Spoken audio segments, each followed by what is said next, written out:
Hey guys, it's been like a year since I last made a video, so I figured I would put one up, if for nothing else, record for me for voice changes and stuff. I have no idea what it's sounding like in comparison to anything right now.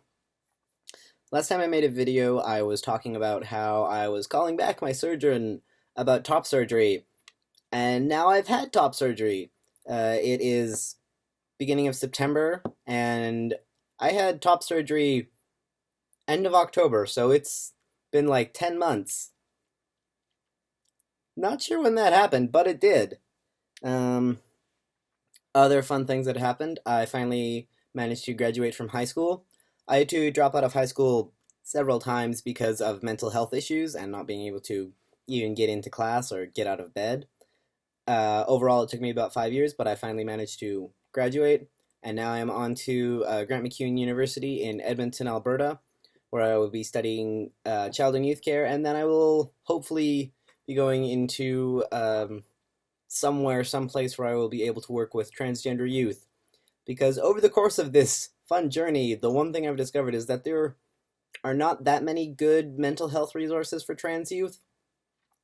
I had a lot of therapists that I went into sessions with, and the first session was just me entirely explaining what transgender was instead of them helping me, because they needed to know what it was, because that was kind of a major issue with my mental health. It affected it a lot. In Edmonton, we have one really wonderful lady named Tamara who is exclusively a therapist for trans individuals, and she is wonderful and amazing, but she's it, and it's like a 4-month wait list to get in to see with her. So I'm gonna be Tamara when I grow up. That's the goal now. Um, I've been on testosterone for over 2 years now. It was 2 years this past March. So March, April, May, June, July, August, September. So like a year and a half now. 2.5 years now. 2.5. Yeah, I can do math. I was talking to someone recently and I was like, I don't know, I've been on for over a year. 2.5. It's still technically over a year. I was a little bit off though. Um, Major changes, I don't know if there's really been anything. I guess my voice might be kind of deeper, and I've never really had the chance to show any body changes because chest was an issue, but I have a lot of body hair right now. Let's see.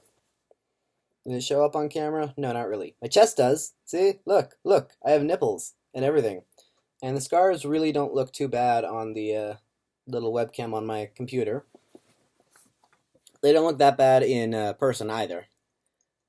The one thing that the only complaint I really have about my surgery is that, let's see if I can. There's a little kind of tag right here where the scar seamed together, like, because what they did was they cut the skin and then sucked out all of the excess tissue and removed it, and then cut the extra skin and then just put it over top and sewed it together so that there wasn't any like there was no worry of the stitches bursting or anything, so it was just over top. And what happened was that there is a tiny flap of skin just kind of pointing out. I don't know why, because it would have been really easy to fix that and make it not be there, but instead they were like, yeah, let's just put it here. Why not? Let's just make it another thing. So, otherwise, surgery has gone great. I think I took a month off of work to recover, but really, I could have been back to work after 2 weeks. My work doesn't involve any heavy lifting, so if anyone's wondering how long they should take after work, minimum 2 weeks. How long they should take after work. How long they should take off work after surgery if they need it. I mean, obviously, it's going to differ from person to person and everything, but I recovered surprisingly fast. I was not expecting that. Mostly, I sat in bed and watched Netflix for 2 weeks. It was great. When I finally got to go out, because they had tubes running out of the incision areas to collect blood and stuff, which was an interesting experience in and of itself. Sleeping was also interesting. But when they took it out and I finally got to go out, I mean, I still had some wrappings on and stuff and bandages because, open incision is still healing. But going out in public for the first time with a shirt on and no binder was an amazing feeling, and I don't think I've really gotten used to it still. I still have days occasionally where I wake up and I'm like, I don't have to put on a binder. I can just breathe all the time and it's amazing and I love it. And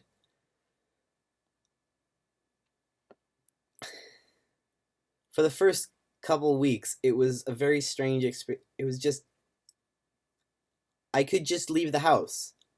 I did not have to be ready. I did not have to sit there half an hour before I needed to leave the house going, okay, time to put the binder on, time to get the pants, the shirt, gotta make sure everything looks good, gotta make sure that my chest looks okay in this shirt. Oh no, it doesn't, gotta find another shirt. Does this binder smell that bad? No, this binder smells less bad.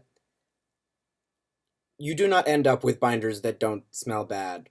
It just, they get grody.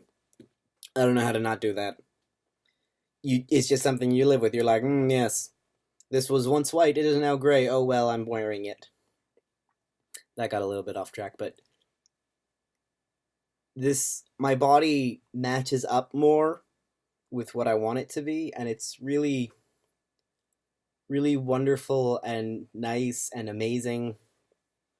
So top surgery, that was A plus.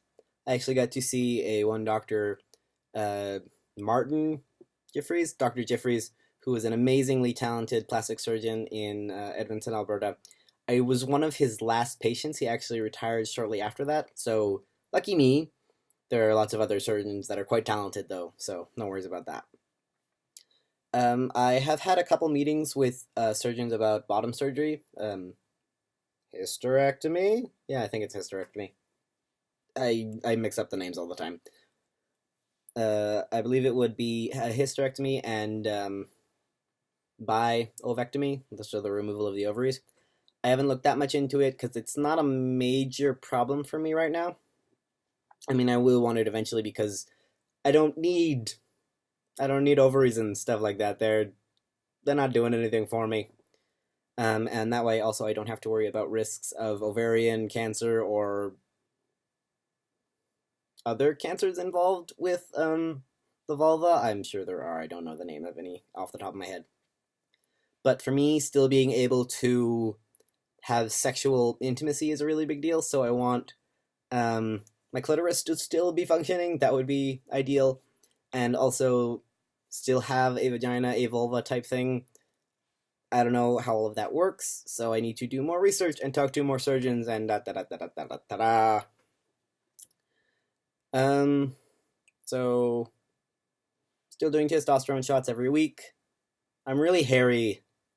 I'm just really hairy. Like, I have back hair. It's not bad, but it grosses me out. It's gross.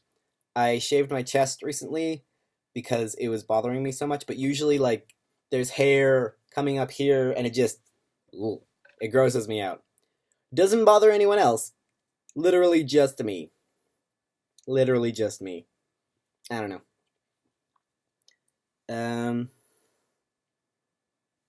Testosterone, body hair, genital stuff, top surgery. Voice may or may not be different. I don't know. I think that's about it. If anyone has any questions or anything, leave them in the comments.